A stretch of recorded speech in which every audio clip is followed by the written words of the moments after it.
ആമമോതിരം 6 മണി മേടിക്കുമ്പോൾ ബുധനാഴ്ച ദിവസം പോയി വാങ്ങാം. ബുധനാഴ്ച ദിവസം പോയി മേടിക്കാം.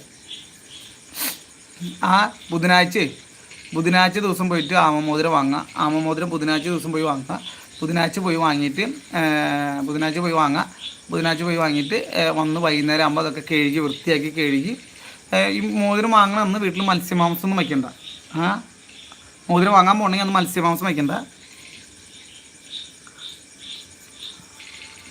വയ്ക്കണ്ട. അത് മോതിരം വാങ്ങിക്കൊണ്ടിരിക്കുക. അത് കഴുകി വൃത്തിയാക്കിയിട്ട് ഒരു ഗ്ലാസ്സിൽ നല്ല ശുദ്ധമായ വെള്ളം പിടിക്കുക. മോട്ടർ ഓണാക്കിയിട്ടോ അല്ലെങ്കിൽ മോട്ടർ പൈപ്പിൽ നിന്ന് ശുദ്ധമായിട്ട് വെള്ളം പിടിക്കുക.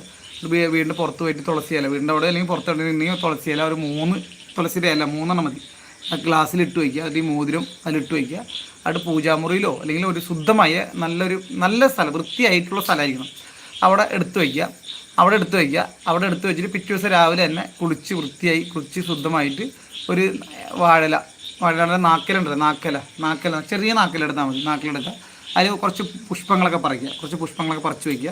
എന്നിട്ട് ഈ വെള്ളത്തിൻ്റെ ഉള്ളിൽ മോതിരെടുത്തിട്ട് മോതിരം എടുക്കുക. ഈ മോതിരം എടുത്തിട്ട് ഈ വാഴയിൽ വയ്ക്കുക. ഈ വെള്ളം കൊണ്ടുപോയിട്ട് ഈ തുളസിയില വെച്ച് വെള്ളം ഉണ്ടല്ലോ, ഗ്ലാസ്സിൽ വെള്ളം പുറത്തിരിക്കുന്ന വല്ല ചെടികളിലൊക്കെ ഒഴിക്കുക.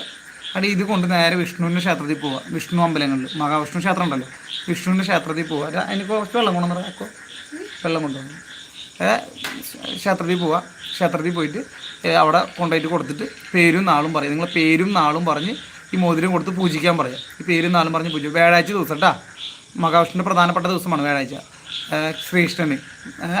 അപ്പോൾ പോവുക, എന്നിട്ട് പൂജിച്ചിട്ട് പിന്നെ ആ മോതിരം താഴെ വയ്ക്കാൻ പാടില്ല. പിന്നെ അതെടുത്ത് ഭക്തരമായി സൂക്ഷിക്കുക. വീട്ടിലേക്ക് വരിക. വീട്ടിൽ വന്നിട്ട് നമ്മളെ പൂജാമുറി ഇല്ലെങ്കിൽ പവിത്രമായ ഒരു സ്ഥലം നിന്നിട്ട് കിഴക്കോട്ട് നിന്നുകൊണ്ട് സൂര്യനെ നോക്കി കിഴക്കോട്ട് നിന്നുകൊണ്ട് നമ്മൾ മനസ്സിൽ ആഗ്രഹിക്കുക ഏതിലൊരു കാര്യം എല്ലാം ഒരുപാട് കാര്യം ആഗ്രഹിക്കേണ്ട. നമുക്ക് ഇതല്ല കപ്പിലെ വെള്ളം കൊണ്ട് വലിയ കപ്പിൽ വില ആഗ്രഹിക്കുക.